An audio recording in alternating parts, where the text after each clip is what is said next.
Well, hello. I'm not as late as I thought I would be. The job I have, sometimes I end up spending more time afterwards than I thought I would, and tonight was one of those nights. I'll just say this because I obviously can't get into specifics. Kids need parents. I will leave it there. Parents need to be parents and act like parents. All right, so I want to welcome you to another live episode of Pens in Use. This is the show where I talk about the fountain pens and inks that I've been using throughout the week.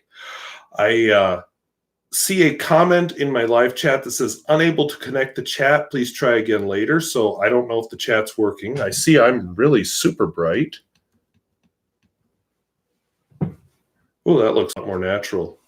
All right, so anyway, let's turn our attention to the pens and chime in if you're able to chat, if you have any questions or anything to say. And I learned last week that this camera seems to like it dark better than bright, which would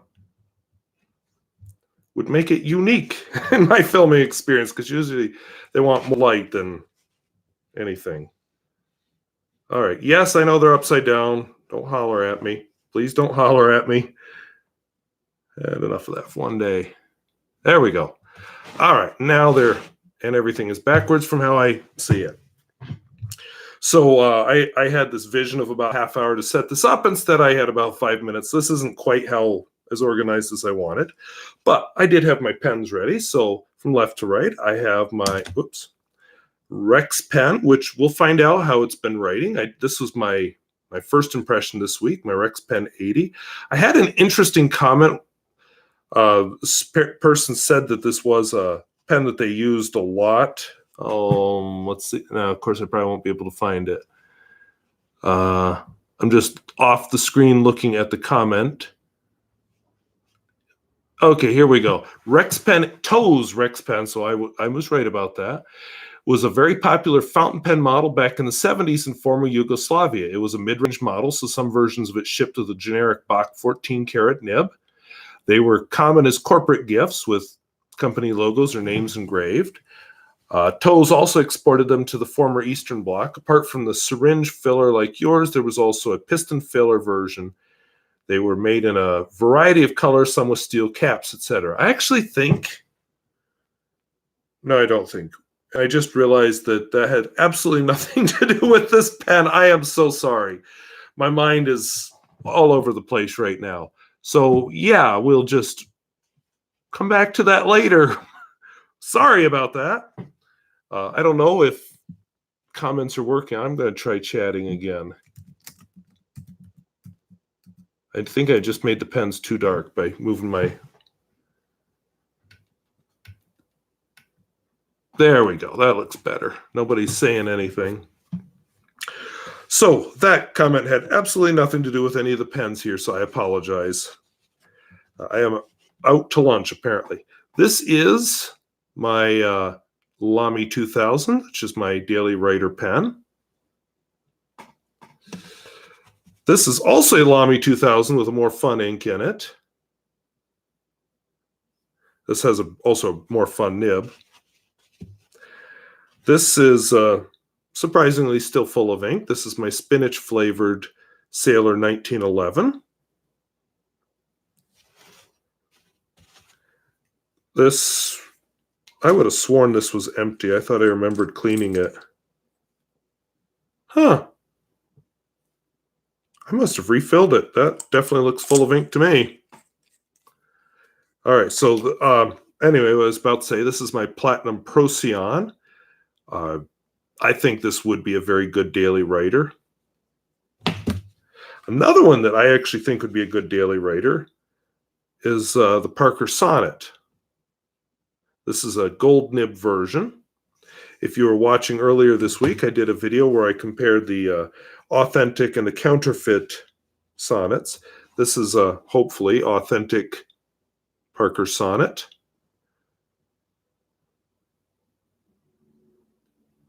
So, I'm still seeing nothing in the chat. Oops.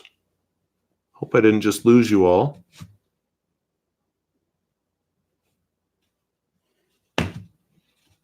There's a button here. Let me just see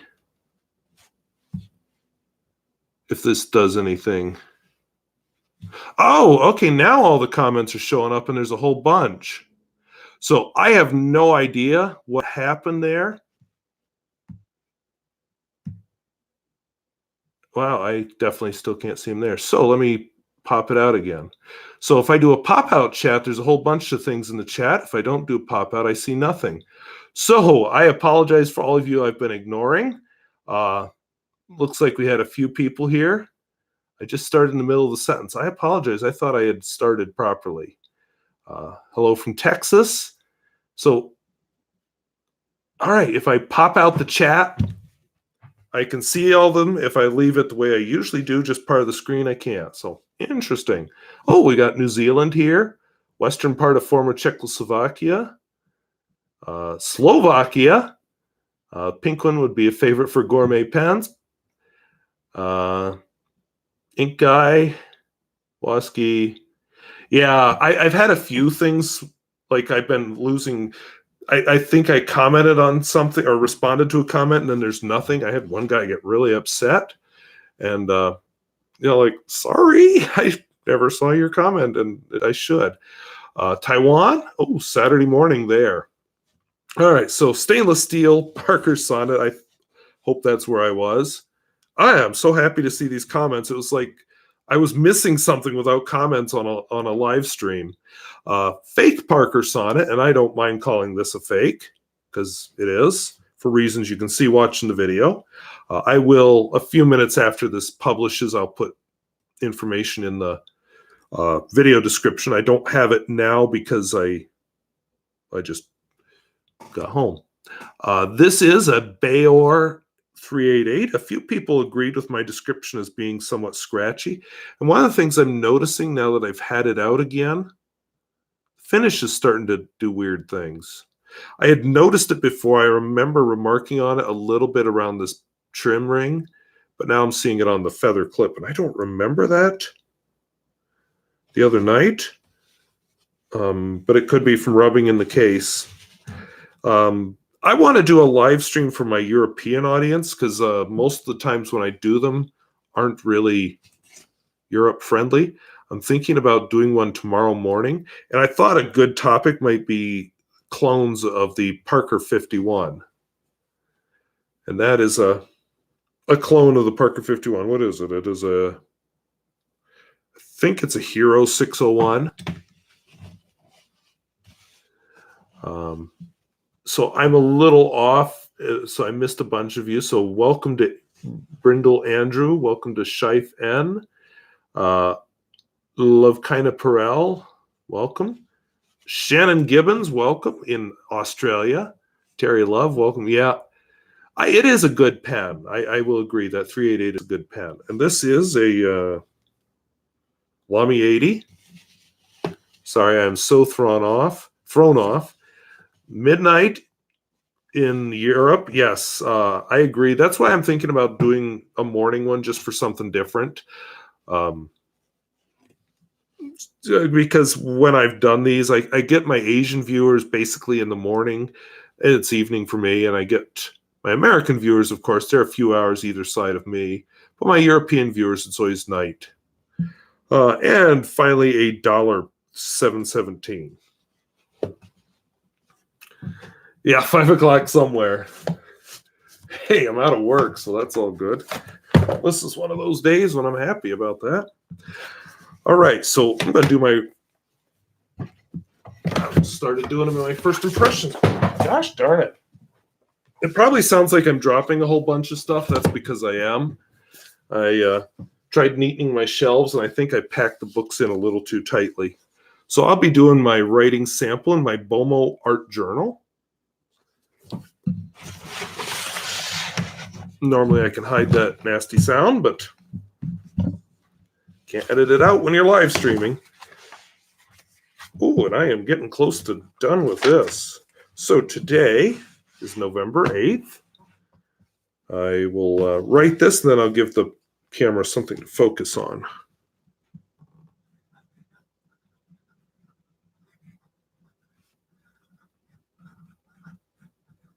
And one thing you'll notice, it's writing quite well. Oh, Peter Katorchka, it's November 9th there. Yep, thank you, International Dateline.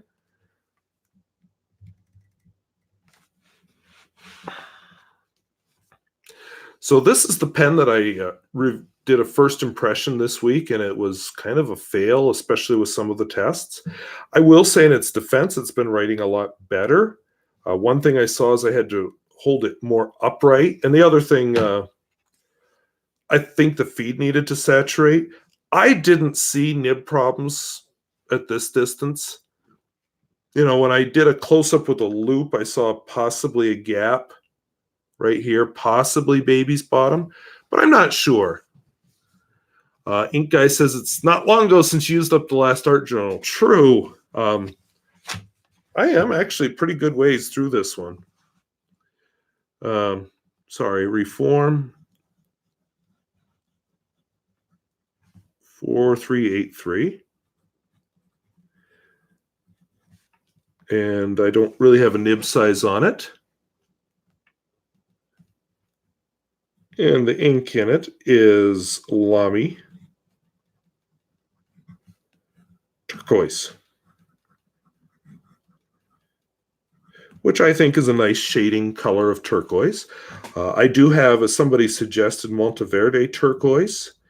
It now goes by a different name, so my bottle's a little older, but they suggested that that might work better, so I'm going to probably try that one next. But in the meantime, I think this lays down a very nice line. I'm feeling brave. We're going to do a spontaneous Pierre Gustafson test, see if it performs any better today. No. Okay, now we know. So maybe this is a pen that fails the Pierre Gustafson test, but it's decent for writing. BRB is a good ink. I don't know what BRB is. This is my Lamy 2000. I use as my daily writer. I just thought I should confirm that I do still use it. I have been getting condensation and a little bit, and then of course it gets the ink that's splashed inside the cap. That's just been that seems to be a seasonal thing. It doesn't happen in the winter, but doesn't happen when it gets colder. Doesn't happen when it's hot in the summer. It's just a certain times of the year.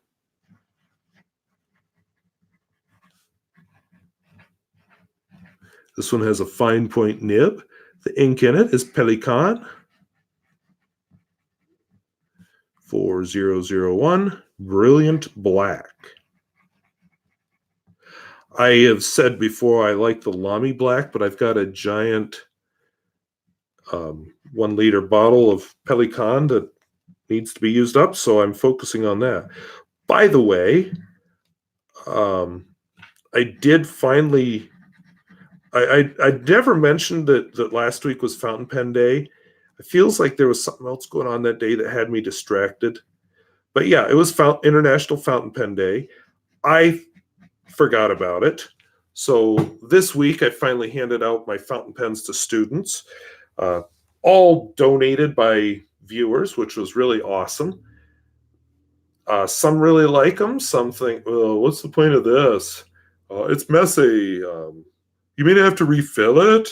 You've got all kinds. So some people are going to be fountain pen likers. Some are going to be haters. But whatever, I'm giving them a taste. Actually, I was surprised. I have a foreign exchange student who said she prefers Bics. I thought, wait, aren't Europeans supposed to be using fountain pens? But apparently not her. Shannon Gibbon says Lamy Black has become my favorite. I agree. It's just good on most paper. And Lovkina Pearl says BRB is not Be Right Back. Oh, that could be. I sometimes miss out on that text speak. So this is, I'm going to get this bookmark out of the way. This is Lamy 2000 also, with a fine nib. And the ink in this, I did this spontaneously last week while we all sat and waited on me, and I spilled water and did lots of clunking on the furniture. But this is Private Reserve.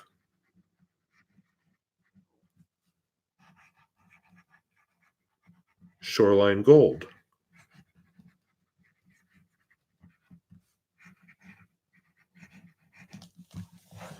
And so last week I did a comparison of Shoreline Gold, Autumn Oak, and Apache Sunset.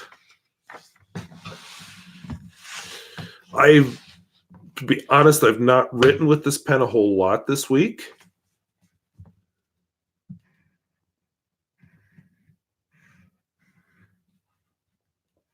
It hasn't been a week where I've done much writing for fun. It's mostly been business type writing.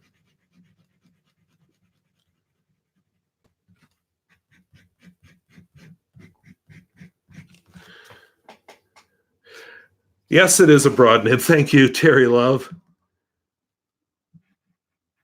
Thank you for your eye to detail. Peter Katorchka noticed the same thing. Yep, it is broad. Like I said at the beginning of this video, where it says I started mid-sentence, today wasn't a banner day in my life. And probably I should just be here decompressing or journaling or something, but here I am doing this. Now we'll do my Sailor Epinard with the music nib. It's an Epinard finish, I should say. I'm told that this is a large size 1911, and then music nib they symbolize with an MS. The ink in it is Edelstein, I think. I'm looking at last week, so I'm cheating. Olivine.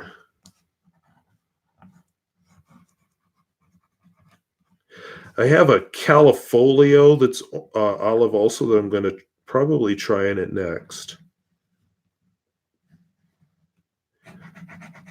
That wasn't a very straight line.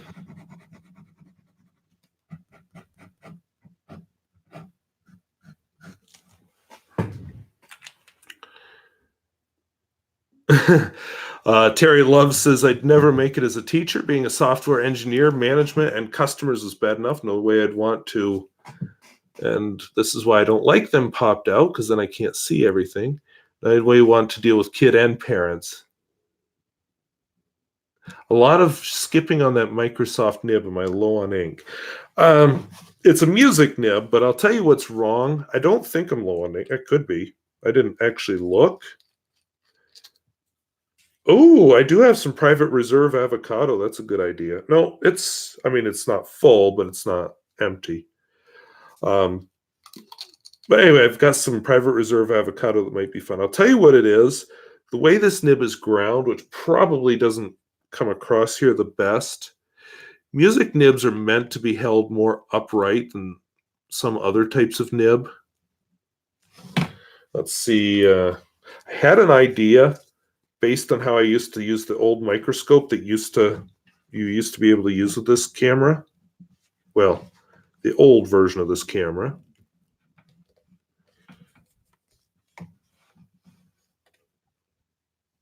There. Yeah, it worked. I thought it would.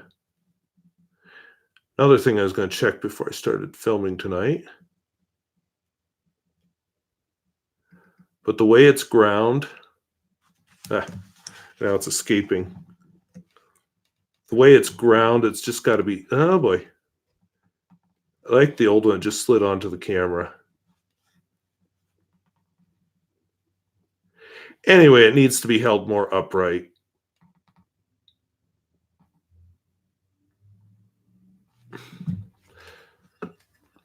And yes, I agree, it is very wet. And yeah, I agree with Terry Love that writing music is oops. The camera went overboard there. I agree, writing music is probably slower. I guess if I were to write music, which isn't in my skill set. I mean, I understand how to read music, but creating it isn't something I would be talented with. I guess I would rather use a pencil if I did something like that than a pen, but that's me. Beth Autry says colors and detail are awesome. Thank you. That's good to hear. I think I'm getting this camera slowly figured out. And I can do, some of you might hate this, but I can do something wild with my color. I think that's kind of fun, although totally useless for what I do. Again, useless, useless, useless, useless. And we're back to normal. But I'm sure I could come up with a purpose for that one of these days. I don't like what that did. All right.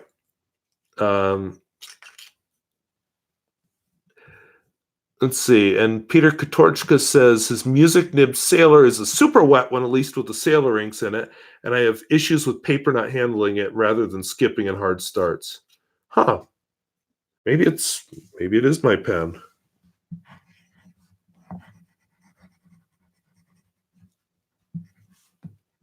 This is my Platinum Procyon. I don't know if they have other choices now. At the time I bought it, you just had the choice of a medium or a medium. And I've got to look, see what ink is actually in it, because I don't remember. Oh, Rohrer and Klingner, Leipziger, Schwarz. See, I keep track of what's inked. I've got a, kind of an ink journal thing. I'll have to show you that one of these days. So, Rohrer and Klingner, Leipziger, Schwarz.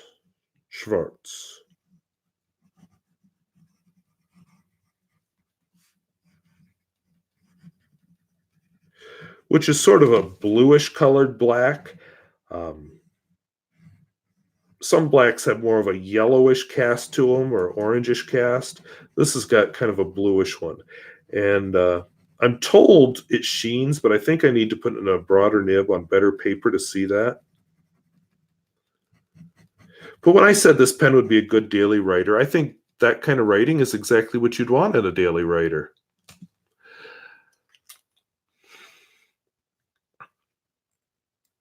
And, oh, Chris, I can't wait to see your gift. Okay. Peter Katorchka says I have plenty of choices if I want a medium nib in this pen. Yeah. I think more choices will come. I think Platinum was just testing the waters with the brand or with the model. And Peter Katorchka says a lot of gray and black inks have a lot of green and blue parts in it. That's true. There's one, is it L. Lawrence from Noodlers that's very green. So this pen has a black I like actually in it. This is a Parker Sonnet with the gold nib. And normally I don't like metal sections. I think the fact that this one's textured helps a lot. And I don't know, it's just shaped right. Parker, has its faults. They're not the most exciting brand out there. Parker makes good quality pens.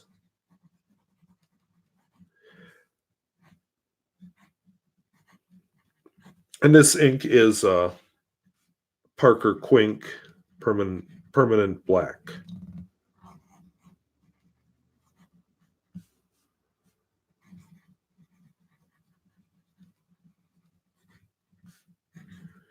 Which is just a good, reliable black. Also, at least in my experience, has been a pretty decent one for handling lower quality paper. I know it probably on some paper looks a little washed out and pale, but I like it. Welcome to Stefan Feinen. You missed a few pens. You missed me whining about work, but no, not too much. Oh yeah, no, not bleeding. The only thing that's bled so far has been this private reserve. And that's a thing I've noticed with private reserve. They don't always handle lower quality paper the best. So then we get my, oh, Barry Levitt says the skipping may be the ink, and that's possible. I don't remember having this much skipping with the Epinard in it. And Edelsteins are somewhat drier. So anyway, I'm going to try a Califolio. I don't remember what it's called, but they're olive ink because I have a bottle. So this is my genuine Parker Sonnet that I purchased in Fargo 2 years ago that actually turned me on to the Sonnet model. So thank you to Zanbros in Fargo. So if you're there, no affiliation, just a satisfied customer.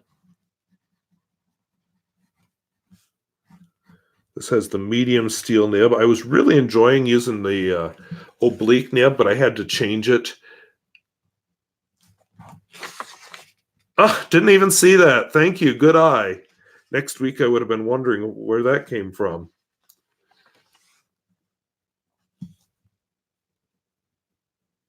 I was saying something really smart, and I forgot what it was. Oh, well. Couldn't have been that smart. Krishna,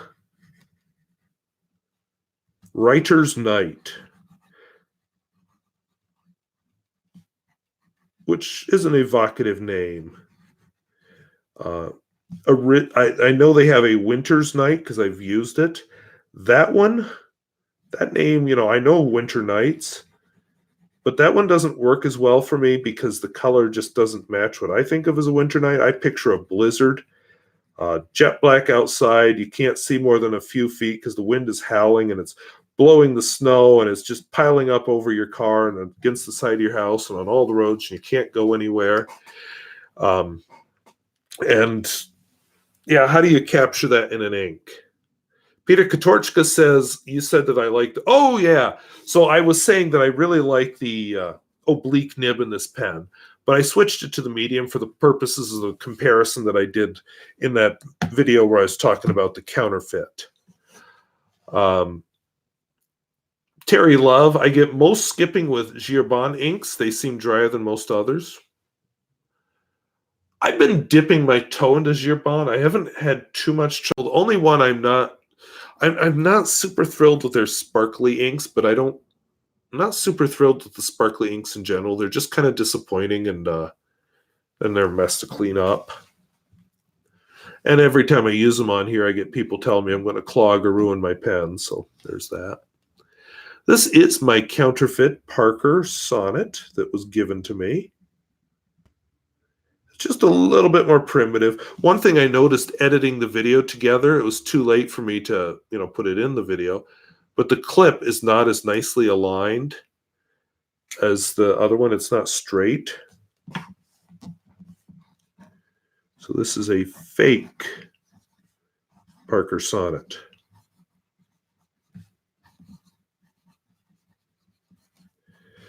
And it has a, what did I decide? Fine, I think I decided. Because it's kind of hard to read on the back there. And then the ink in it is Parker Quink.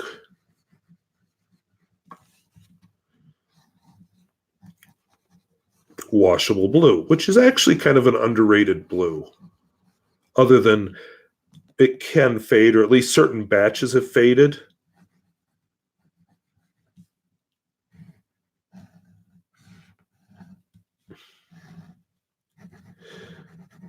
I know when I bought my very first fountain pen, it was a Parker Vector, and it came, I've told this story lots of times, but it came with cartridges of ink, and they were all the washable blue, and I was so disappointed when I got home. Because I wanted to write with black, and I had to write with blue till we got down to that mall again.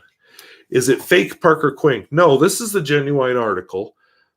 If you were to look behind me when I showed my ink collection I guess in the last live stream, you would have seen it sitting there. ODE has just joined. Well, good to have you, especially from Europe. I know it's late there. I'm looking at doing a European-friendly live stream. I'm thinking of tomorrow morning, but I could also do it on the... Oh, that wouldn't work for you, though. On the 11th, but that would be the 12th for you. Well, I will plan it, and then we'll go with it. Are there fake inks? Good question. I don't think ink, unless you're buying like Well, Caran d'Ache is pretty expensive. Or those Kyoto tag inks. I don't think ink is counterfeited as often. Because there's not the profit margin. This is my Baoer 388, which is not a counterfeit, although some would quibble with the use of the Parker clip and just the general use of this Parker Sonnet design.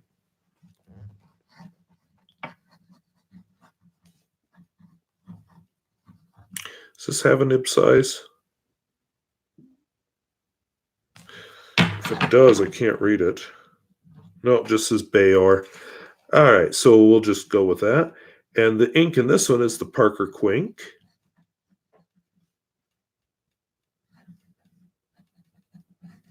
There are some knockoff inks using the Noodler's name. I did not know that. Never tried a dollar ink. I've used dollar pens, but not dollar inks. Yeah, I can't get that excited about the Caran d'Ache inks. There's a reason you've never seen one on this channel. They're just not colors that I would buy, and especially at that price. And you're just buying the bottle. Oops, blue-black. You're paying for a custom bottle, so why bother?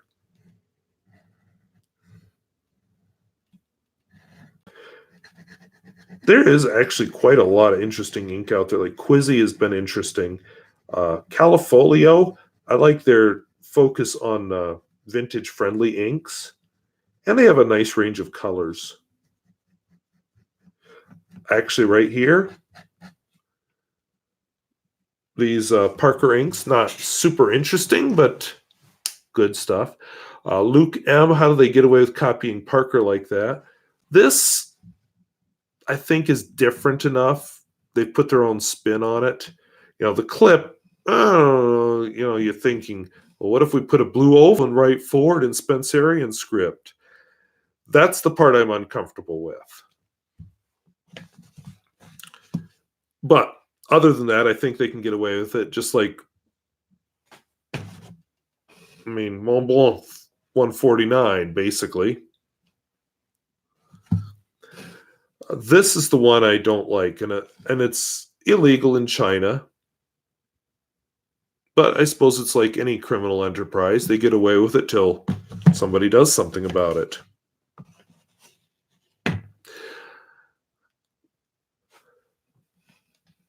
This is my, I think it's a Hero 601. I forgot to look.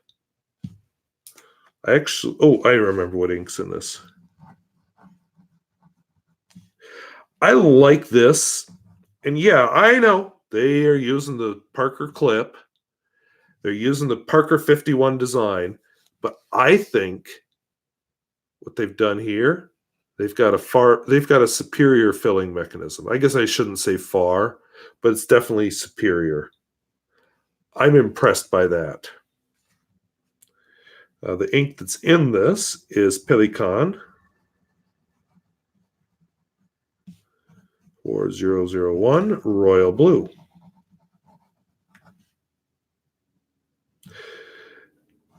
Oh, it could be Wing Sung. I'll be honest, I don't remember. And I've got a limited knowledge of Chinese characters. And it's limited enough that that doesn't tell me anything.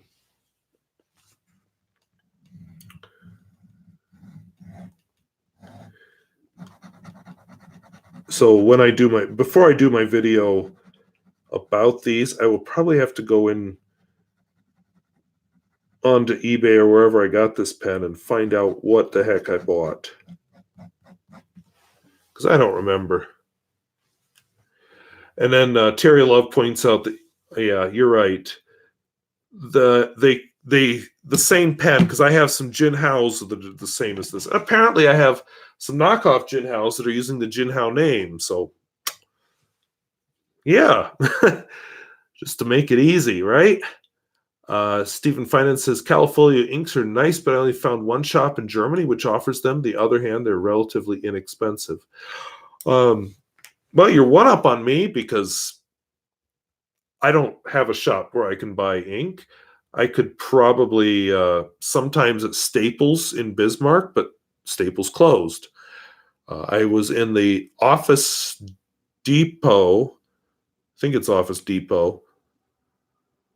No fountain pen ink. So, yeah, if I can't shop online, I'm not writing with fountain pens.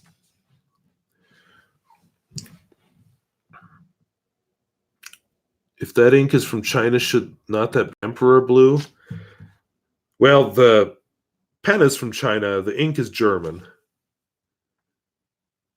Yes, and Felix H, you're right. A lot of those companies are just like they bought each other up, and they're all kind of under the same umbrella. Kind of like how Fords and Mercury's used to look exactly alike. They just put a different grill on the Mercury and say, "Look, that's our semi-luxury version." They gave up on that because people got bored with paying the higher price for basically the same car. All right, this is my Lamy 80. This has a double broad nib. Sorry, I was just drawing a blank there for a minute.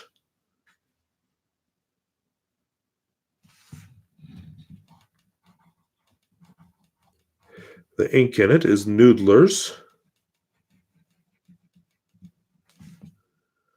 The Couleur Royale.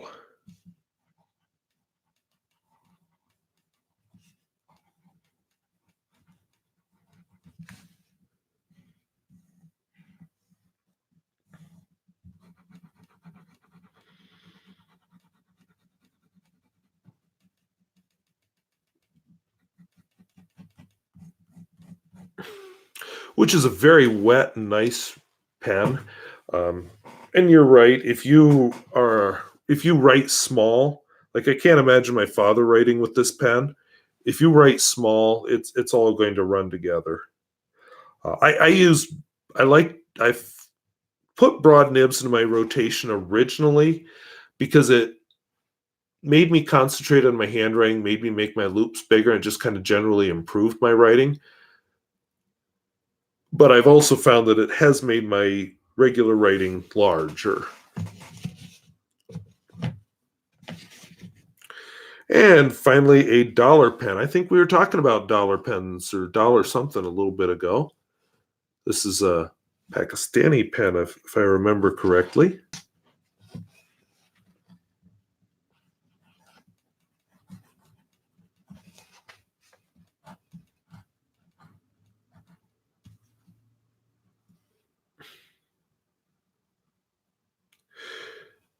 Oh, sorry. For a moment there, I just totally blanked on what the ink was in this. Noodler's Apache Sunset.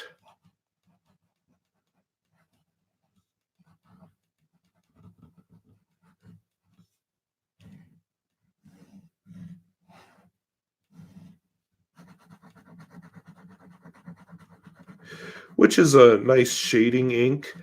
I'll be honest, it's an orange. It's got interesting shading. Not one of my favorite colors, and when this ink bottle runs out, I won't be replacing it. Do I have it over here? Because I wanted to use it in most of my upcoming first impressions till it ran out, because then I'd have one less bottle of ink, which has been a goal of mine. So, yeah, I guess I just answered an ink guy's question. Have I finished it yet? No, but I'm close.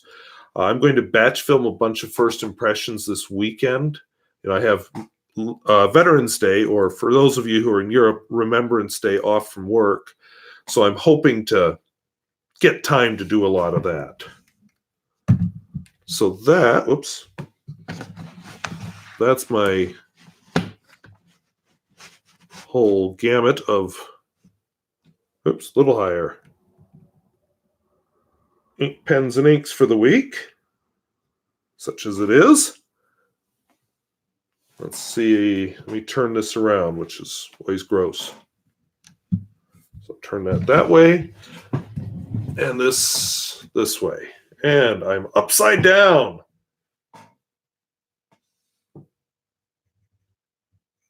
And I almost hit the on-off button. Got to hit the right button. There we go. Let's see. And now I have a harder time reading the screen. So not a lot of blue blacks. We need to change that somehow. I own several. I just need to write with them more. So behind me, you can see my... I don't need to stare at myself. Let me move this chat out of the way. So I know where the heck I'm pointing. So right here are my 4 Quinks. I've got a green Quink. Well, they don't make green anymore, but green, blue, black, blue, and black. I don't have the blue, black, and the Pelikan, but I have blue, black. I've got my Kyoto tag inks here. One of them is kind of a blue, black color. I have Aurora blue, black. Actually, you're right. That might be it for what I have. Am I in Australia? No, I'm here in the United States, in North Dakota. Yeah, there's a nice button that, makes it handy. This camera's got a lot of buttons on it for doing things like brightening myself or darkening myself or doing this, which makes my life look very different. Oh, that last one looks kind of old-fashioned. And yes, Luke M., the schools are closed on Monday in North Dakota. Now, one thing that's not on here that I kind of wish was... Oh, wait. This is not an on-off button. This is a focus button. Hot dog. Now I'm going to have to play with that next time I do some writing samples. But yeah, yikes. Yeah, I don't know what you use most of those options for. A couple of them might be good for emphasis purposes. I'm going to just close these curtains here because I'm feeling very self-conscious sitting in front of the curtains where it's getting dark outside and everybody's looking at me talking to nobody. I'm shy. Let's see. In other excitement, well, not really any, because it's been a busy week. But I'm so happy I'm going to have this. Okay, you're not nobody, but it looks very odd looking through the window to see me just kind of sitting here talking, framed in this really bright light that's over here. And it would be too dark in here with out that light. So have you read the camera manual, or are you a typical bloke who never reads manuals? True story, it didn't come with a manual. There is one online. I read it on how to live stream, and I tried it. You might remember last week before the live stream, there were a whole bunch of videos saying, don't watch this. That was me trying to follow the instruction manual. And it failed. Failed. But figuring it out my way, it worked. Okay, got to get closer again. Shaif N cannot wait for the episode about pocket notebooks. Well, I hope it lives up to your expectations. That's why I'm batch filming this weekend. I really want to be able to pursue that organization series of videos. It's doing a lot for me, and I just want to share some of that stuff. And none of it's original, but you know what? There's a reason there's so many people make a living doing organizations, because we all know how to do it. We just don't do it. Luke M. Who needs a manual? We're man, aren't we? Yeah, that's true. Was it a Chinglish or Japanese? No. Actually, it's a very well-written manual. It just didn't work. But in fairness, they were giving instructions on how to do it with a Chromebook, and I have a MacBook. I don't know why that would make a difference, because theoretically, the software that runs this camera can live stream straight to YouTube. But it didn't work. I could not get them to connect. Just plugging the camera into the computer and using it through YouTube was glorious. I tried working with this camera through a program called OBS, but since I've upgraded to Apple's Catalina operating system. OBS needs to update some things so that cameras will work again. So if you're a Mac user and been depending on OBS, oh baby. So I'm glad I haven't. Sorry, I got to get close again. There might, there were YouTube videos. Can I move this computer closer without knocking all this over? This is ridiculous that I can't read it that far away, but I can. And you're not trying to read the writing samples anymore, so I can get it closer. There might be a YouTube. I found a YouTube video where the guy demonstrated on his Chromebook how to live stream with this camera. I can't do it. I don't know what's wrong.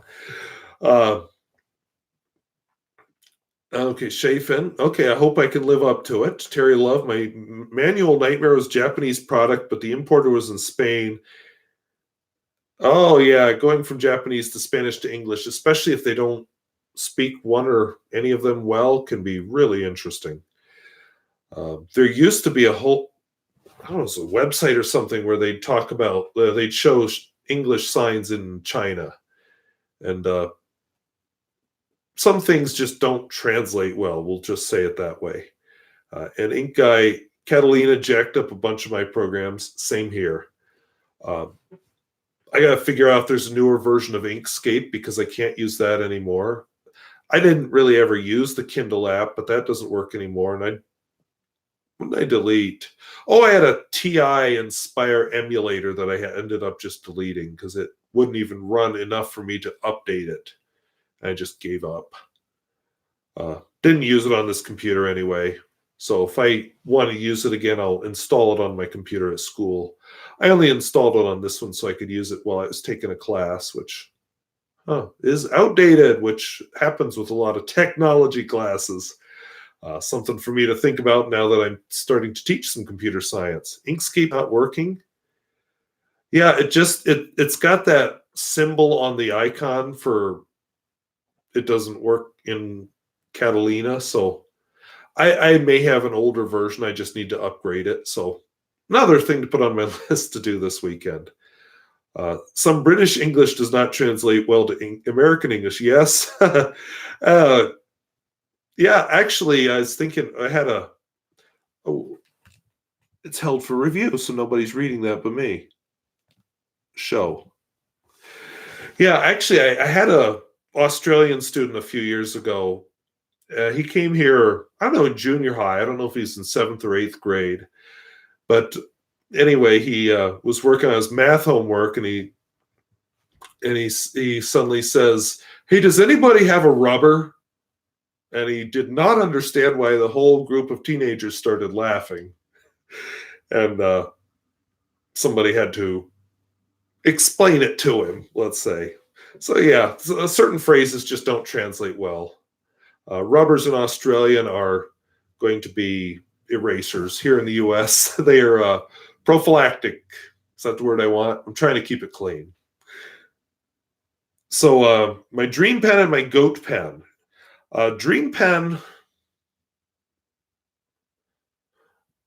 I don't know. I guess I really like my Nakaya. What I've thought a lot about, there's a platinum Zumo I want that's got kind of a temple motif on it.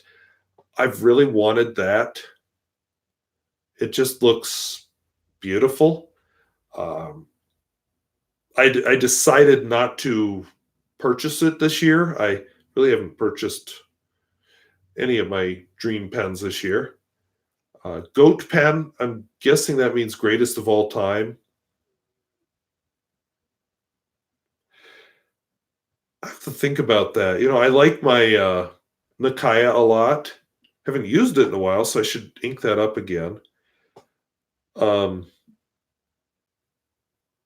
Lamy 2000 I use every day, but that's not really a goat pen. It's more of a pen I use to write all the time.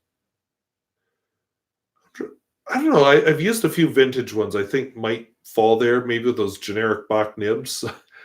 They're just fun. Those are some of the nicest nibs I have in my collection. I'll have to think about that. I guess I can't give you an easy answer to that. Terry Love says, my dream and goat pen is the Pelikan M800, but I refuse to pay for it. Yeah, that's an expensive bugger. I was able to find mine actually in the UK for a much lower cost. It was not counterfeit. I don't remember the name of the retailer, but it was a reputable retailer.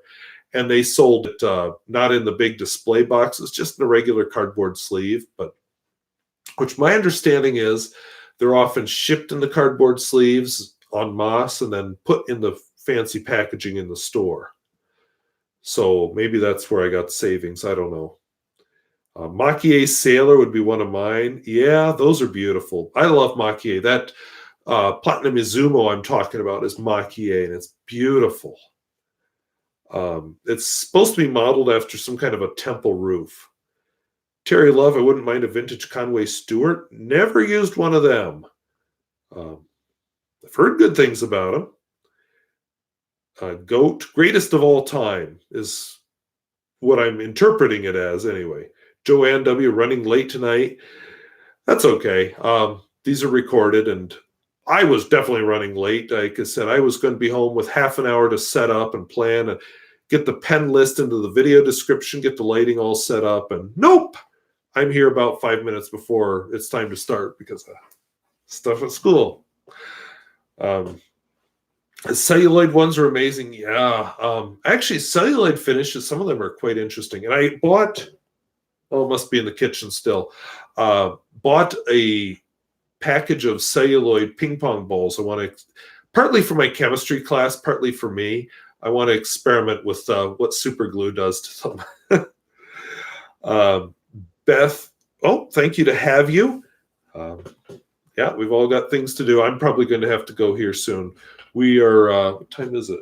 We're playing a regional volleyball game tonight. Now that I'm home, I really don't want to go back out again. But I should probably go take pictures. Yeah.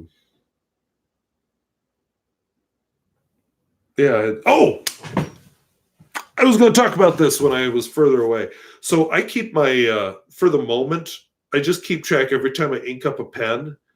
I keep track of it in this notebook. It's a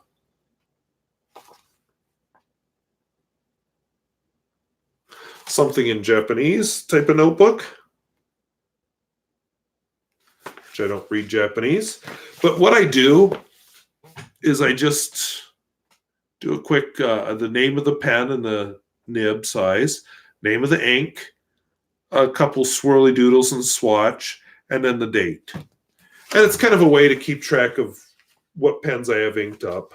I am running low on pages. I'll be able to go another couple of months, but low on pages. So what's going to happen next is a new notebook, but whatever. I'll probably experiment with something. I might review this notebook before it's empty too.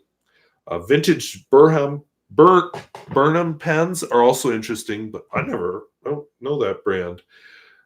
Pristine condition ones are expensive, and yeah, that's one of those things I found. The better known brands are out of my price range. That's part of what got me into the Central and West and Eastern European or these lesser known brands because they're more affordable for me.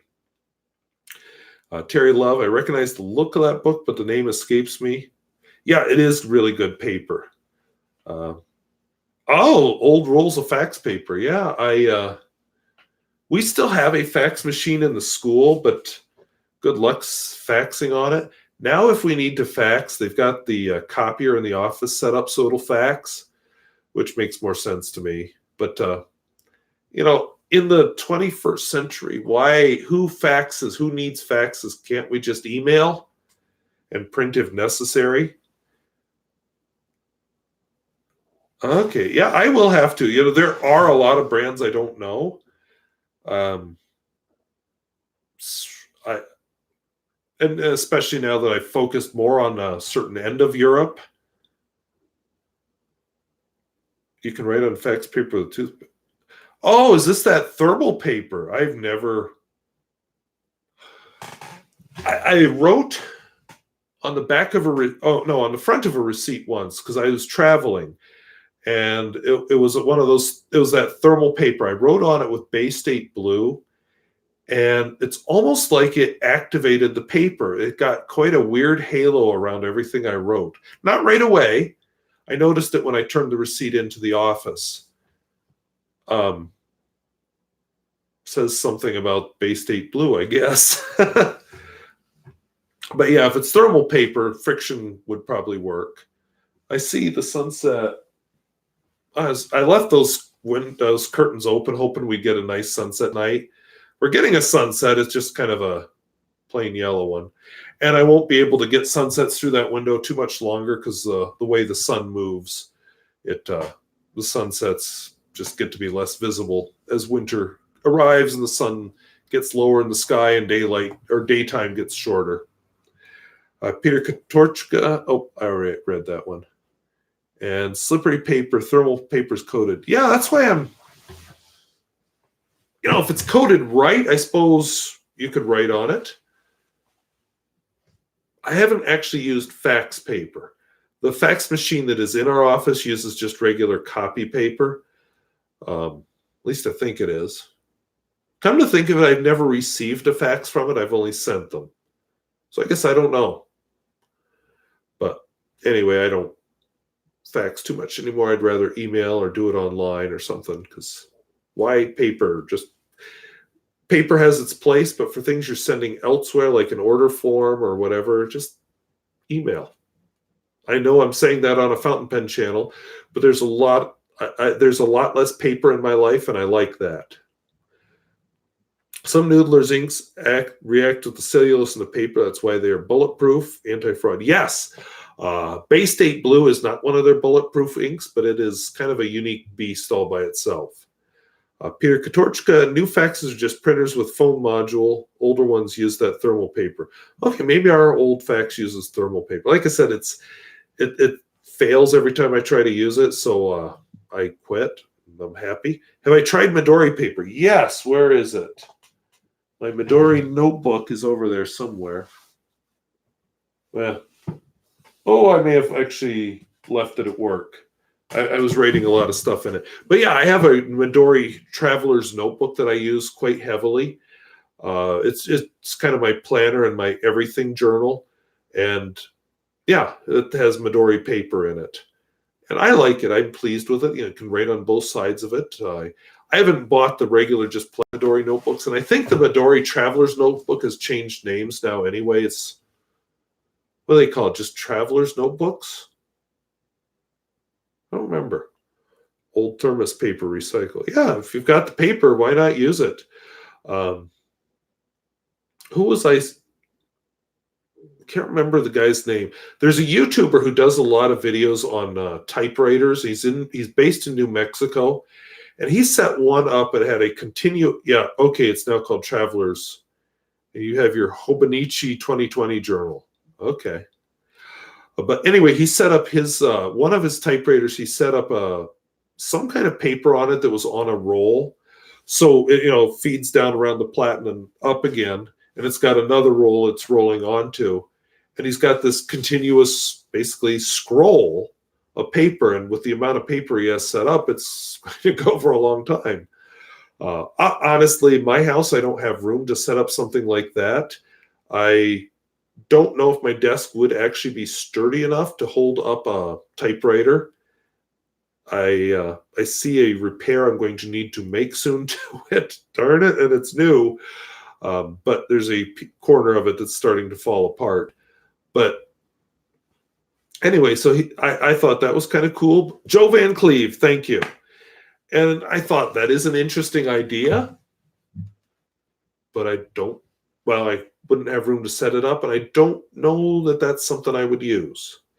I feel like Evernote, which is a program I use a lot, I think early on Evernote was kind of like a continuous scroll on your computer. So maybe somebody who remembers can tell me. T. Sherb says Kerouac did that. Okay, yeah, I can picture that. And Peter Katorchka, there was tractor paper. Yeah. I remember that because we had one of those printers when I was a kid. It was what, an 8 or a 9-pin dot matrix printer, dot matrix paper. That's what I grew up calling it. And yeah, then you had to rip off the edges on all the pages. I thought it was so cool when I got to 8th grade and the computer lab at school, they got a 24-pin dot matrix printer. I'm like, oh my gosh, it comes out looking just like it's from a typewriter. Little did I know where computer technology was heading. That was a computer lab full of TRS-80s also, for those of you who remember those computers. That's an ink guy. Confessions of an Office Supply Junkie. Thank you. Yeah, I'm terrible at remembering stuff like that on the spur of the moment. I just end up going, duh. So that's where I was at. Workhouse. Drawn a blank there, sorry. Have you ever seen an industrial line printer using tractor paper? Those things scream through paper. I have not. I know what you're talking about, but yeah, it was so slow. The printers I ever experienced, like, and it just took forever. Faster than typing it, but slow. So the first time I saw a LaserJet printer, I was just like, whoa. And look at me now. Look at the White Lines notebook from Leuchtturm, 1917. You can take a photo of the... Oh! I have... Where is it? Oh, maybe it's in my bedroom. I have a Leuchtturm notebook I just got out. I want to try... Oh, actually, here's one. Not a White Lines. But yeah, I wrote down a whole bunch of notes on my way back from State Science Olympiad. It's really messy as I was riding back on the bus. And yeah, I've been using it basically to process things. I had a former student this summer, and I'm not going into it, but committed suicide. And I've got quite a few pages I wrote after that. Even had a ill-advised video I recorded and wisely decided not to upload. But anyway, that's kind of what I use this Leuchtturm for. It's not a White Lines one. It's just ordinary blank paper. But yeah, so I'll probably sit down and write a few things about my day today in this notebook. Because, oh, maybe. Noise was annoying. Yeah, those old dot matrix were really loud and annoying. Daisy wheel. I never had a daisy wheel printer, but I know what they are because I bought myself, was I 15? Because the teachers would just say no dot matrix papers. So anything you turned in that was typed had to be done on a typewriter because that's what we had. So I bought myself a, like about $100, a Smith Corona daisy wheel print typewriter. And yeah, it was loud. It wasn't as loud as my mother had a typewriter, but she wouldn't let me use it because she thought I would break it. She'd bought it back in the 70s. So it was one kind of like the mechanicals where it's got the hammers that come up. And then, you know, that was very loud. But like I said, she didn't trust me to use it. She thought I'd break it. So I bought the Smith Corona with a daisy wheel. And then I bought a second daisy wheel with a different typeface on it. I used that up until college. College, we were the first class at my college to get laptops. It was a compact Contura. Trying to remember the specs. I still have it. The mouse doesn't work anymore, and the hinge on it's kind of broken, but it boots up and everything, goes right into Windows 3.1. But I want to say it was 4 megabytes of memory, which I got expanded to 8 megabytes, 130 megabyte hard drive, something like that. 256 colors, which was like, because the computer I grew up with at home, and we had up until actually probably after I finished college, my father finally bought himself a Mac, but we had a TI-94 or TI-99 4A with 16 colors, 16 kilobytes of RAM. I bring this up because we've been talking about this stuff in my computer science class just lately.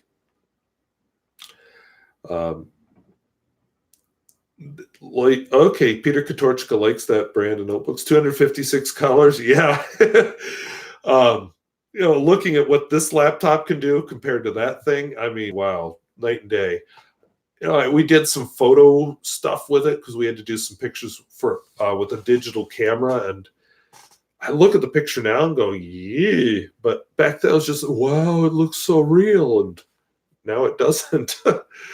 But yeah, you get older, and technology keeps marching forward. What is it, Moore's law, that everything doubles every 2 years, something like that. And this laptop, 2012 laptop, so it's 7 years old now. It still does what I need it to do, but boy, if I had a brand new MacBook Pro, it'd sure be a lot nicer. Peter Katarchka, those were not cameras, just poor light detectors. Yeah, I love my Canon. I have a Canon 5D Mark II, 21 megapixels. Amazing. I love the lens. I can use the good lenses on it. Takes great photos, and yet it is so far behind the times. I don't even know what. Well, actually, I'll tell you what I'm waiting for now: digital cameras, because I have thought about replacing it. I'm waiting to get I'm waiting for the mirrorless technology to iterate maybe another generation, and then get a mirrorless camera. So I'll probably move off the 5D line, but I kind of think the mirrored cameras are going to disappear. Let's see, Shafe N. My phone has 12 gigabytes of RAM. It's getting insane. I wonder how much my phone has. I have an iPhone. I don't remember. I know this hard drive on this computer is 500 gigabytes, but that's a computer. I also know that in processing my video about the Parker Sonnet this week, I ran out of space. So I need to get some pictures processed and off the computer, and then I'll free up the space again. Basically, I need to tag them. You're right, the Canon R Mark III. Oh, I'll have to look at that. They have 6K cameras now. I have not used a 6K, but I'll tell you something. Just lean over here. This is the camera I use when I film my regular videos. This is the one that faces me. And this camera is capable of filming 4K video. Trouble I discovered the first time I tried it, my computer isn't capable of processing 4K video.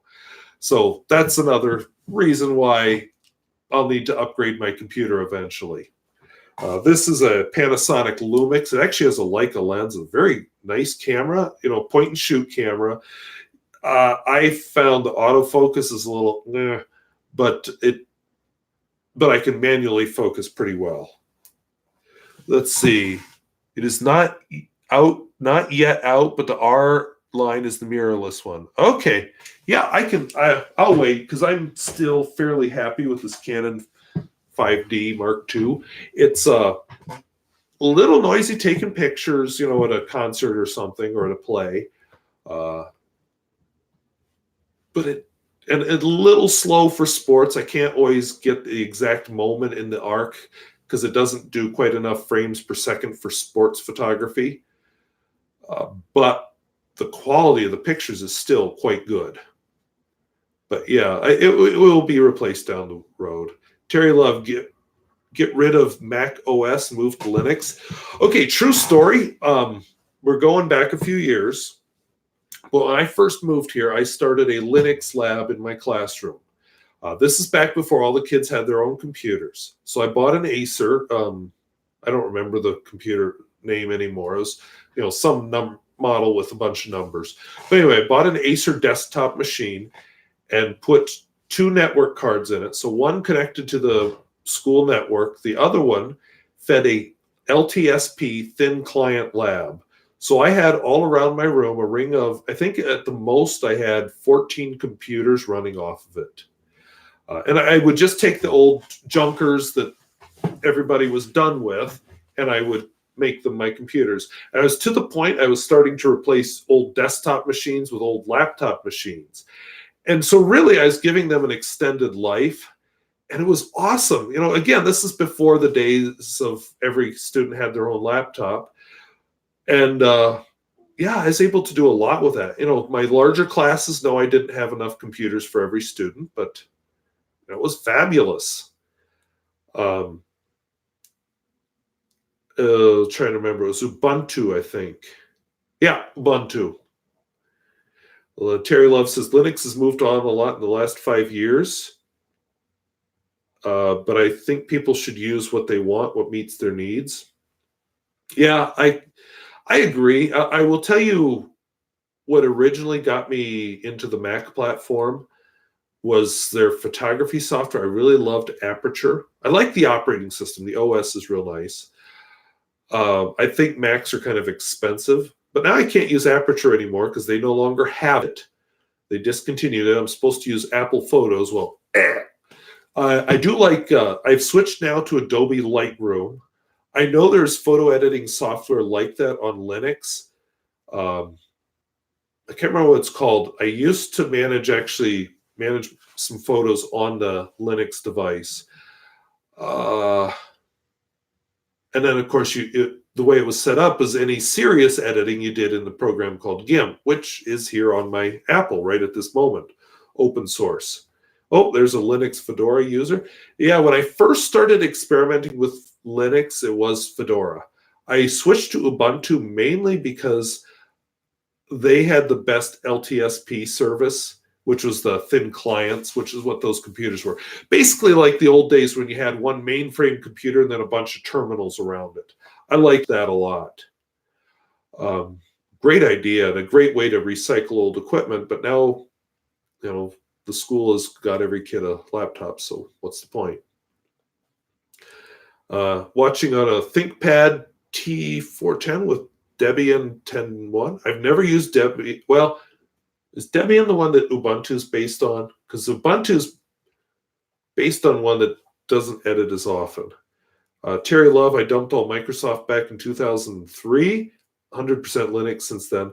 I would be happy to dump Windows entirely. I'll be honest. The only reason I know Windows, well, I have that Windows 3.1 computer, but that doesn't count, is because the school is all Windows. So here I am. Digicam, yes. That's a name I recognize, and I recognize the name Darkroom. GIMP, of course. GIMP is on a lot of platforms. Yeah, I've thought about, well, I can't dump Windows because that's where I'm at professionally. I've thought about it when I replace this computer, what do I want to do? You know, what software do I actually use on this at home? And is there a good Linux replacement? Okay, I'm just reading that comment. Now you've got me questioning. I don't very often process RAWs. I should probably more than I do, but I don't. But yeah, I've been thinking this laptop will die one of these days. I was very impressed, not that I'd want it to replace this, but just the capability of Raspberry Pi. We used, it has some flavor, I don't remember what flavor, but some flavor of Linux on it. I was quite impressed with that. Oh, SUSE, I've used that in a, what's it called? A virtual computer? That sounds like the right name. I've never actually installed it on anything. Like I said, Ubuntu, for what I was doing, met my needs the best. If I were to go back into Linux now, I'm not sure exactly what I would use. I would want Linux to work with Dropbox, which I believe it does. Now I'm thinking out loud. I guess I'd drop Lightroom. I really like, there's a couple of Apple products I really like. Well, I should say Apple-centered. But I've been using a program. I got into Ulysses, but then I replaced it with Typora. I don't know. Anyway, it's one of those things. I'm basically babbling now, and a whole bunch of people are watching this saying, "Oh my God, is this a pen channel or what?" So it probably means it's time for me to close it up. But yeah, I ended up nerding out here a little bit. Terry Love, born in 1953. Yeah, that's a few years before me. I was born in 1975. Papa Squirrel was born in 1940. Yeah, if I have an iPhone, yeah, I do. I did actually consider some of the other options for the moment because of what I use. iPhone seemed like the best bet. Having all the Apple stuff at the moment. I'm probably better off sticking there, but who knows? And then when I retire, all bets are off the table. Maybe I'll become a Luddite and get rid of all technology. I don't know, but retirement is pretty far off too. My mother, Terry Love, just mentioned he started into computers for work in 1973. My mother was telling me when she took some kind of a test when she was in high school, and it suggested a couple of career options for her. One was to become a home ec teacher. She didn't want to teach, and I can see why. Honestly, she wouldn't have done well with teaching. We'll just say that. But another option it suggested for her was computer programmer, something. I forget what she said exactly, but computer something. She had no clue what a computer even was, because you have to remember my mother would have taken this test back in the 60s. She was married in the 60s. She had no idea. And honestly, she probably couldn't have gone to college. I don't think her parents would have supported her going to college. I don't know if the money was there anyway for them to go to college, but she did go to secretarial school, became a secretary. That's where she met Papa Squirrel as a secretary at a forestry office. And then this squirrel came along because she was working as a high school secretary, and I was her excuse for quitting her job. Let's see. Fountain pens do not go obsolete. True. Peter Katorchka. Oh, Solaris. Okay, I've heard of that, but don't know much about it. And punch cards in 1979. I know what a punch card is. Thankfully, I never had to deal with them. I was talking to one old guy. He says for fun, they used to take one card out of the tray and just move it somewhere else. And ever drop a tray of punch cards? Yeah, that would probably be even worse. The idea behind it is cool. They look cool, but glad I never had to mess with that. I did, when I started into my computer life, did used to save programs on a cassette tape, but that's a whole different order from saving it on a punched card. And yeah, glad I missed that. And I've read about like paper tape. I don't think that was probably as common. Yeah. So anyway, I see it's getting dark, and I've been going for an hour and 18 minutes. And I don't know if I'm going to get to this regional game, but I don't know. I'm home, and I just don't want to go out again. When you started with Solaris, it was called Sun OS. Okay. You needed a cassette player with a variable speed control. My father had a, what was it called? Tannenberg? Anyway, it was a reel-to-reel tape player he had hooked to the stereo. And he bought this stereo set back when he was in the Navy, back in the early 60s. So, the main receiver was called the Fisher, had vacuum tubes in it, two giant speakers with plaid grills. He had a record player. I don't remember the brand on it. And then this reel-to-reel tape player. And it would record at several different speeds. And the record player wasn't just the 33 1/3 and the 45s. There was also a 16 and a 78 setting on it.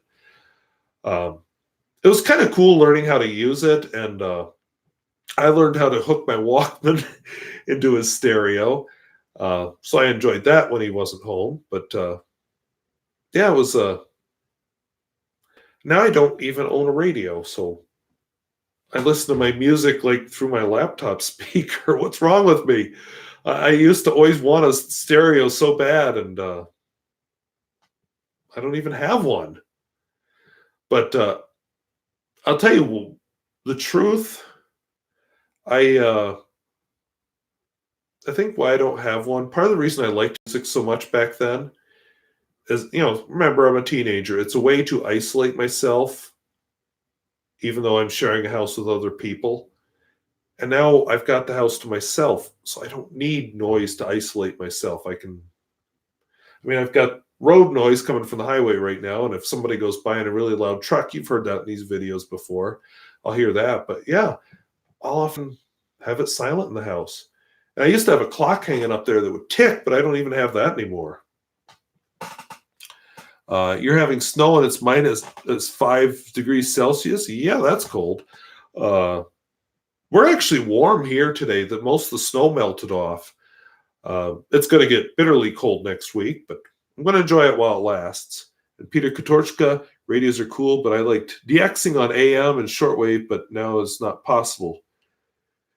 Yeah, I've wondered. My dad, back in the 80s, he had a shortwave radio that he would listen to sometimes. He had it down in the basement.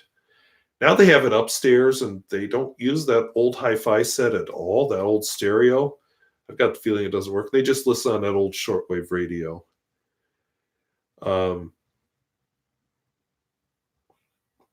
Detached property. Yeah, my house is detached. In the United States, a lot of houses are detached. It's not a very big house, but it is detached. And my neighbor next door, it's a garage on her side toward me. The other neighbor is a lot further because that's where my garden is, toward the back. And he's got a garage. So I actually don't get a lot of neighbor noise. The only neighbor I get is across the street. That way I can hear him sometimes if he has an outdoor party in his backyard, which I've never been invited to, because he has speakers out there. And that gets annoying, especially in the summer when I've got windows open and I'm trying to go to bed. But yeah. Good old times and our good shortwave broadcasts. I don't know what he really listened to. I played with it a few times. I used to like, there was a station that would play, it was all in Spanish, but I liked the music they would play. And I was taking Spanish in high school, so I could kind of catch the gist of what they were saying. Other than that, I never really played with shortwave much. Internet radio streams. Yeah, that's true. Hunting for a station. That was something I always used to do when I would move, is figure out my new radio stations. Oh, I got to set my presets in the car.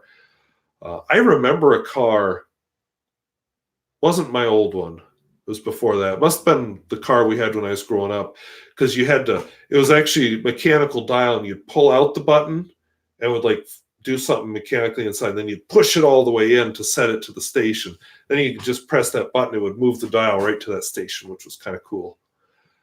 Now I just hold in the button for a long time and the radio goes beep, beep, and then it sets. But when I travel, what do? Usually I bring my iPhone. I either listen to The Economist, which is a magazine, but I download the audio for it, or I listen to music off of my iPhone.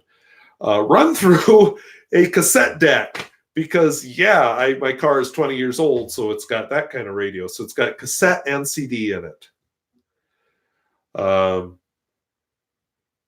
Excuse for not taking photos tonight. You had a nap after the trauma at school earlier and didn't wake up in time. Yeah. Except the evidence to the contrary is on YouTube. I dialed those frequencies and then suddenly this is each. Yeah, that's cool. So I'm a modern kid. Yeah, I'm 44. I just turned 44 this week. So not really that old. I don't know if this is what this means, but I did have a parent recently ask me if I'm retiring this year. I'm like, no. Not even close. 44. Retirement is probably about 21 years in my future yet. Maybe more. Who knows? Unless I flip to a different career. That could happen. I got to find that right career, but you know. Terry Love, happy birthday earlier this week. Well, thank you. Joanne gives her age. Wow, my mother would never do that. But her number is quite a lot larger than yours. Peter, no, I don't say things like that. One of my beliefs is you put on a positive face to the public. I might have a problem with some kid, or I might have a problem with my boss one day or another teacher, but parent comes up to me and says, so what do you think of what that principal's doing right now? And if I really don't like it, I might say, I guess I haven't really thought about it much yet to have an opinion, or else I'll say something innocuous and positive, or maybe I'll be effusive in my praise. You know, when they ask me, oh, what is going on with this teacher? I'll be like, well, you know, I don't really know, even if I do know. I may even have an opinion about it. But, you know, I just put that positive, you know, keep the school drama as much as possible in the school. Because we have enough people, especially here in the United States, that are opposed to public education or just want to undermine everything we do, that I think we need to be united, put on a united front. So that's how I operate.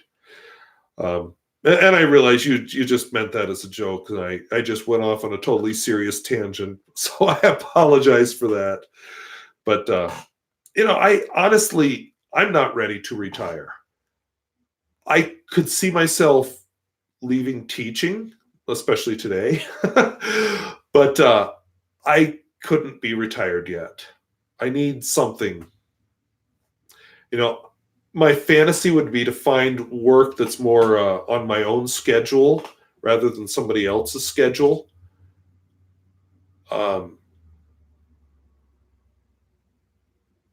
The full-time fountain pen YouTuber, but you can't make money at that. Matt Armstrong had talked about that at one point, but there aren't many YouTubers that make a living at it.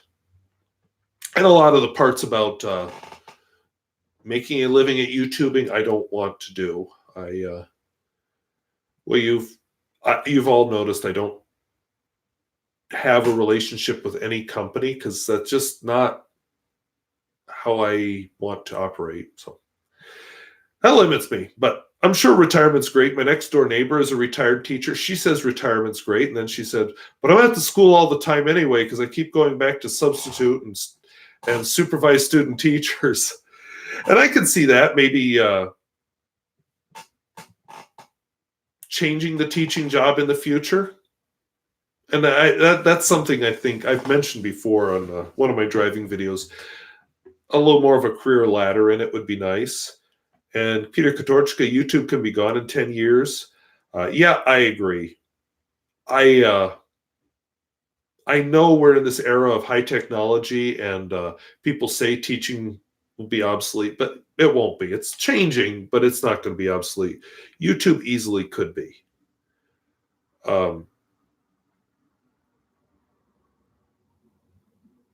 Yeah, I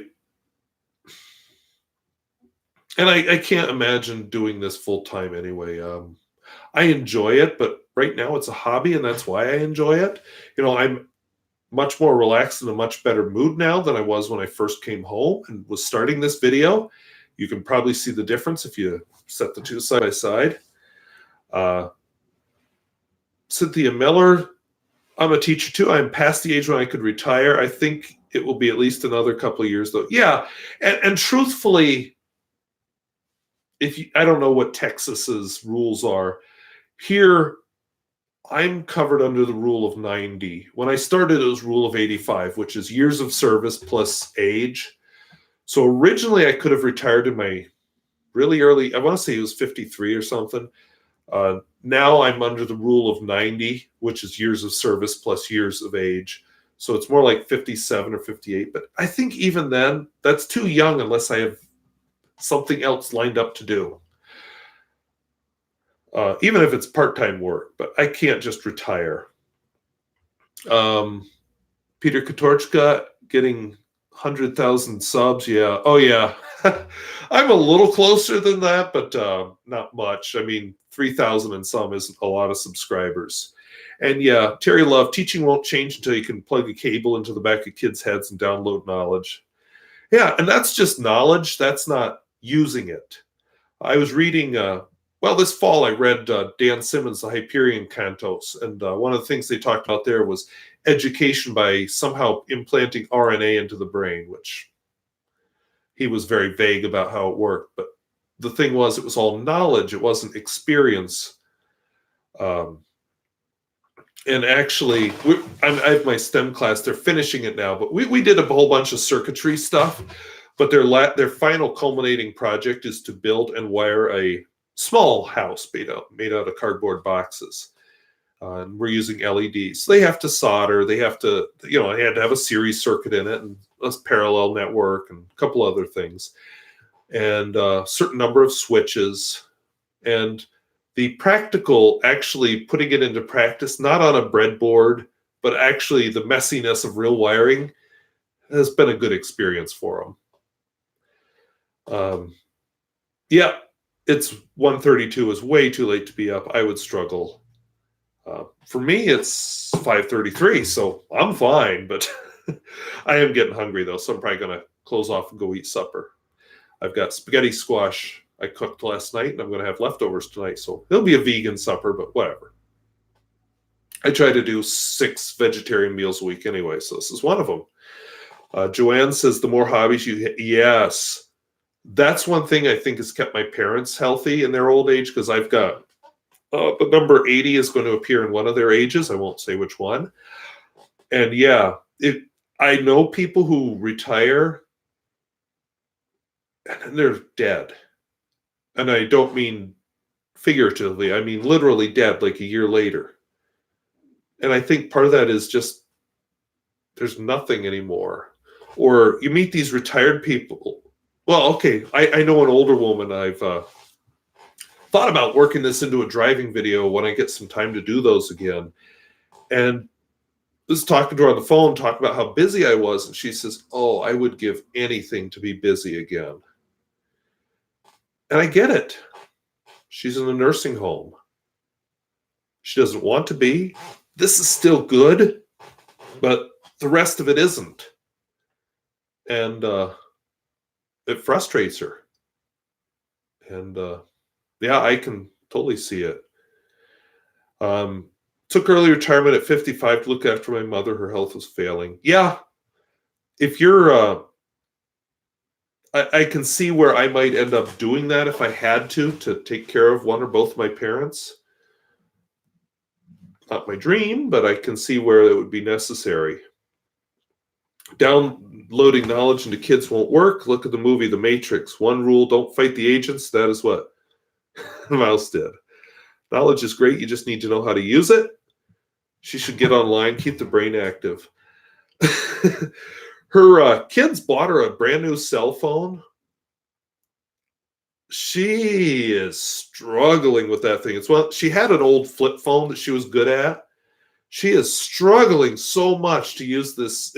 I don't know if it's an iPhone or if it's something else, but she is really struggling. But yeah, I think she'd find a lot there. She was a reader, and I think she would like keeping in touch with her grandkids that way, and great grandkids because she has those too. Peter Katorchka, movie about it not too long ago, something with Anne Hathaway. Drawing a blank, but wouldn't surprise me. Volunteering, yes. Neighbor that side, you can tell it's a rural town because I have all these retired neighbors around me. Neighbor that side is a retired pastor, and he and his wife do a lot of that. For a while, he did fill in other churches, but he got tired of that because the ridiculous driving he had to do to get to them. But yeah, they do a lot of volunteering with the elderly and bus driving and stuff. And Terry Love, a keyboard may be more familiar to her. Yeah. See, she liked having those buttons. She didn't text with them because it was one of those phones where you like hit 3 times for K or whatever it was back then. But her daughter said, nope, Grandma, or nope, Mom, you need a new phone. And set up all the phone numbers in it for her and everything. But I'm trying to get her to call on my new phone, my cell phone, rather than my landline, because I want to get rid of the landline. And cannot get it across to her that I have a new number. And she doesn't know how to change it. So I got to visit her in person and see if I can do it. But I don't think she has an iPhone, so I'm not sure if I'll be able to figure out how. Let's see. Peter Katorchka, the intern, an older guy retired and he was so bored he applied as an intern into a startup company. I've heard of that one. I've never seen it. That would be interesting. That's something else I've thought. Retire at whatever the minimum age is here in North Dakota, which I think is 57 for me, and then go teach for another 10 years in another state. Get vested in their retirement system too. That might be a fun freshen up. Or maybe that'll be the time, maybe at 57, that's why I say, time to do a different facet of teaching. Maybe I'll want to finish out teaching as an administrator, maybe be a principal. I'm definitely sure I don't want to be a superintendent, although that I may change my mind about that in the future. But superintendent is too far away from the teaching aspect of education. I don't know if I'd like it. It's more like managing a business than it is teaching. So anyway, oops. I don't know why that YouTube keeps wanting to censor Terry Love's comments. I see absolutely nothing in this comment that's bad. At 57, buy a small holding and have a bigger garden to feed yourself. Yeah, I have steadily expanded this garden. Might be kind of fun to move out of town, but I also like being able to walk everywhere. So that's part of what keeps me in small towns. But yeah, too much politics if you're a superintendent. Here, you do not have to move elsewhere and you reach that age for retirement. Excuse me. You can decide to leave and get your money, or you can continue and then your retirement money gets higher every year. Yeah, see, if I continue, excuse me, I usually edit that out too. I totally forgot. Oh, yeah, retirement money. So, yeah, if I retire at that minimum age, I don't get as much retirement. But if I continue to work, that's part of where that number 65 comes from.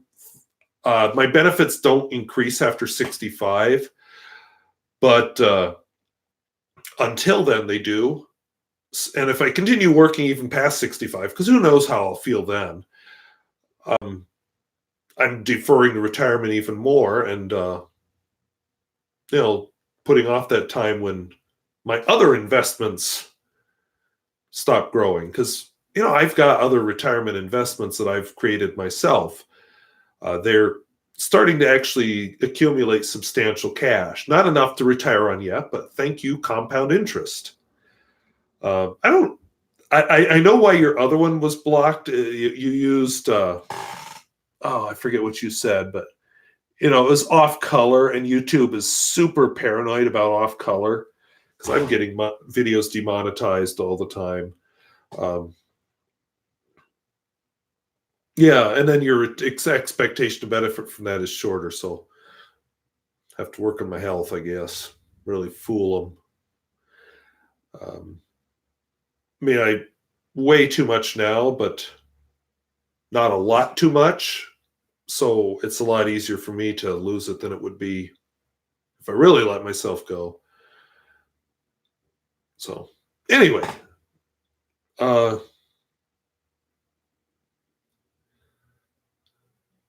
it's 5:41 here. It really is.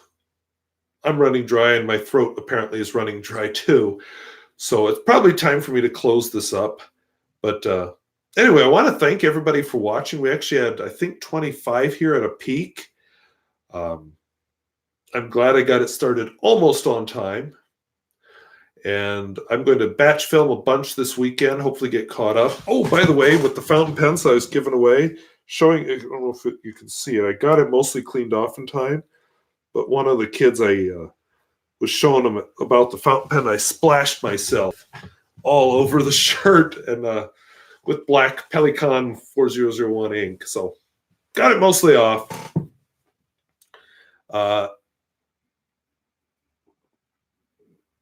Yeah. Some people don't like the multiple topics. That's why I kept going. At first, I was thinking, oh, I'm off topic. Everybody's going to be mad. But yeah, that's what my driving videos are too. I've toyed with the idea of starting a channel of just driving videos, but I don't have time to do them full time anyway. So why? And why not just put them here? If people don't like them, they don't watch them. And I'm not trying to make money in this. The advice about keeping your channel one thing is for people trying to make money and make a living at YouTube, which is not me. So, yeah. Oh, there's another rant. Yes, penmen do have to have ink spots. Several of my school shirts have ink spots. Just how it is. Some of them have chemical burns too, because teaching science is kind of risky. But anyway, see, there it goes again. So I think it is time to close because I don't have that glass of water here to tip over or to wet my whistle. So I want to thank you, everyone, for watching, and we'll see you later. Bye-bye. And good night to all of you in Europe. I will try to schedule something for a more reasonable time for you. That didn't stop. Still hasn't stopped. Why aren't you stopping? Come on,